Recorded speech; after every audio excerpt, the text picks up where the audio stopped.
Hola, soy Amaya Erro, profesora del Departamento de Gestión de Empresas de la Universidad Pública de Navarra y me gustaría hablar sobre teletrabajo bueno, el teletrabajo y coronavirus o COVID-19.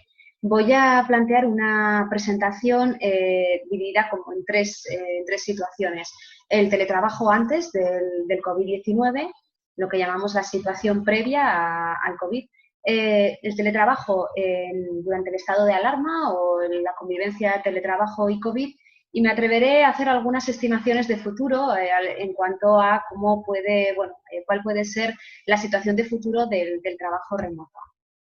Por comenzar con facilitar algunos datos del teletrabajo en la última década, empezar por una definición.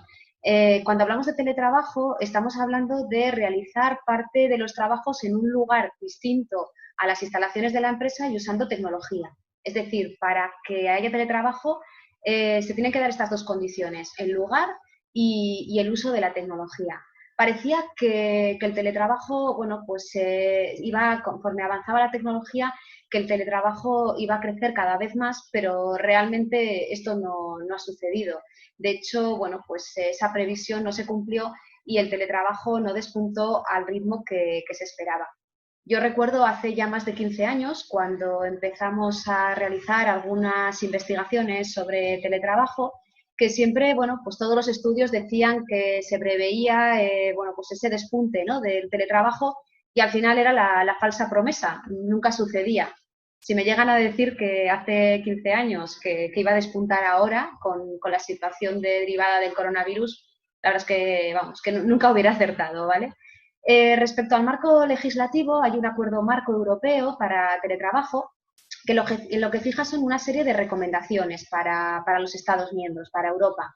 En el caso de España, el teletrabajo se regula en el artículo 13 del Estatuto de los Trabajadores y hay empresas que recogen el teletrabajo bien a través de convenios intersectoriales y sectoriales, incluso en convenios de empresa, y luego también hay acuerdos individuales. Pero me gustaría dejar claro que el teletrabajo, desde un punto de vista legislativo, se basa en la voluntariedad de las partes, de voluntariedad por parte de empresa y trabajador para llegar a ese acuerdo. Y entrando ya al marco organizativo, que sería un poco, bueno, pues el área en el que hemos trabajado, bueno, pues por dar respuesta a quién puede teletrabajar, tendríamos que hablar de las condiciones tanto del puesto, no sé, si una persona está en la centralita, por ejemplo, de una organización, o si está en un puesto que es susceptible de trabajar en remoto o no, y también de las competencias personales, de las capacidades, de alguna forma, de las competencias del trabajador para que sea susceptible de teletrabajo. En cuanto al cómo, en este cómo hay una parte muy importante, hablo de antes de la COVID o del COVID-19, ¿vale? Hay una parte muy importante de preparación del teletrabajo, de adaptación de puestos, de prevención de riesgos laborales, es decir, de adaptación incluso del nuevo lugar de trabajo a la normativa existente. Y en el cómo también los estudios demuestran que el óptimo es una mezcla, ¿no? Ese compaginar trabajo en remoto y presencialidad. Ahí hablo de un 40-60 o de un 60-40 en función de las investigaciones, pero siempre esa mezcla de trabajo en remoto y trabajo presencial. Y en cuanto a las razones que llevan a teletrabajar, si pensamos en España antes del COVID-19, fundamentalmente la principal razón es la conciliación. De hecho, el teletrabajo aparece en muchos planes de igualdad de empresas. También, por supuesto, hay razones de ahorro de costes, razones medioambientales, de reducción de movilidad, pero como digo, fundamentalmente la razón es la conciliación. Y los estudios demuestran que ese teletrabajo, bueno, pues ha logrado incrementos de productividad y además, como digo, se basa sobre todo en una situación de confianza entre la empresa y el trabajador, derivado del hecho de que el trabajo es voluntario. Si nos vamos a la situación actual, a qué está sucediendo en el teletrabajo, pensando en el teletrabajo como una respuesta a la situación, al estado de alarma, bueno, pues en primer lugar vais a ver que hay una serie de diferencias con respecto a la etapa o a la situación anterior. Primero, teletrabajo masivo, por ejemplo, Orange, Vodafone, Telefónica, muchísimas multinacionales han planteado el teletrabajo como una solución o como una, bueno, pues, una solución primero de seguridad y también de continuidad a la actividad empresarial. Vamos, frente al paralizar determinadas actividades, se plantea un teletrabajo, pero un teletrabajo de manera masiva. Cuando digo de manera masiva no quiere decir que sea para toda la empresa, pero sí en muchos casos pues para todos los trabajadores que comparten un puesto y en una localidad concreta o en una ubicación concreta. Respecto a la tecnología, bueno, pues aquí hay veces que ha jugado a favor y también en contra. Es decir, este teletrabajo masivo ha llevado a complicaciones derivadas de la saturación de capacidad de los servidores, etcétera. La regulación no ha cambiado. Es decir, sí que se ha hablado de recomendaciones desde el Ministerio, de recomendaciones de utilizar el teletrabajo frente a la crisis derivada del COVID-19, pero el marco legislativo y la regulación, pues básicamente son los que me refería en la situación anterior. Por tanto, volvemos a incidir en la voluntariedad de las partes. En cuanto al quién puede trabajar o quién puede teletrabajar, antes hablábamos de competencias personales y del puesto y ahora, pues de alguna forma nos centramos más en la parte del puesto.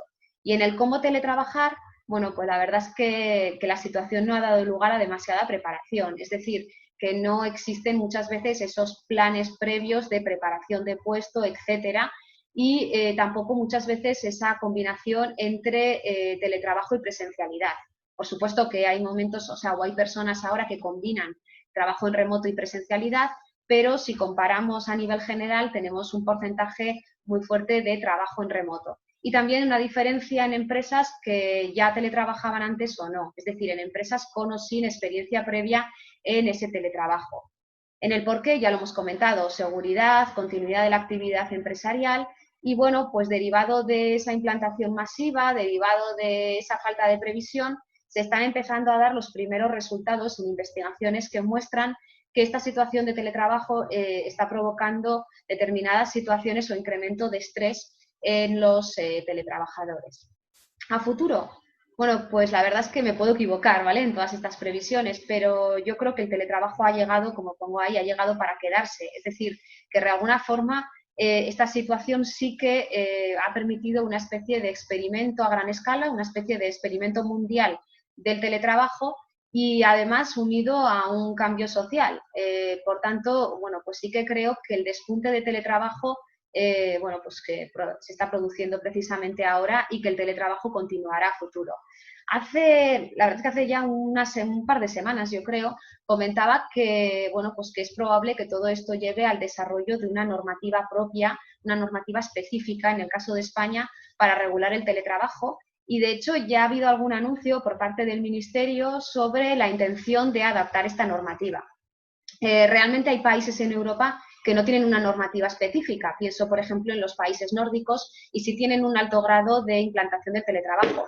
Pero claro, todo esto hay que analizarlo en una cultura empresarial determinada, hay que analizarlo bueno, en la situación concreta, ¿no? En el caso de España, probablemente una normativa propia o específica para regular el teletrabajo pues, sea interesante.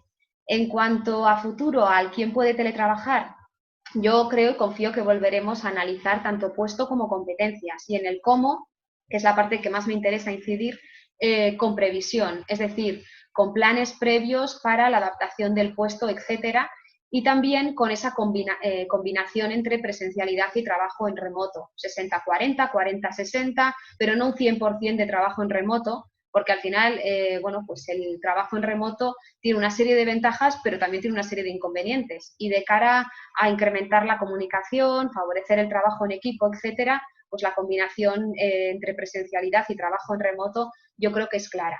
Y a futuro, me voy a mojar, ¿vale? Yo creo que en el por qué teletrabajar, probablemente, a pesar de que seguirán existiendo las razones de conciliación, de seguridad o de movilidad, probablemente el ahorro de costes pueda ser la principal razón que lleve a las empresas a plantear la opción del teletrabajo y que lleve a ese despunte del teletrabajo.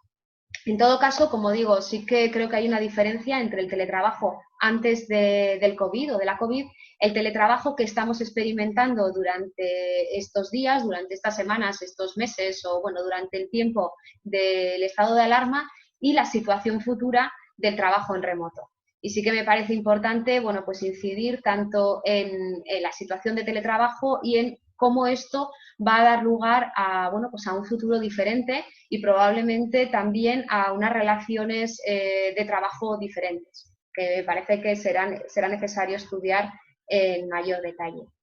Por mi parte, poco más. Dar las gracias a la universidad por esta oportunidad de compartir bueno, pues, estas experiencias y estas reflexiones sobre el teletrabajo y quedará a vuestra disposición para cualquier duda, para cualquier comentario en relación a este tema. Muchas gracias.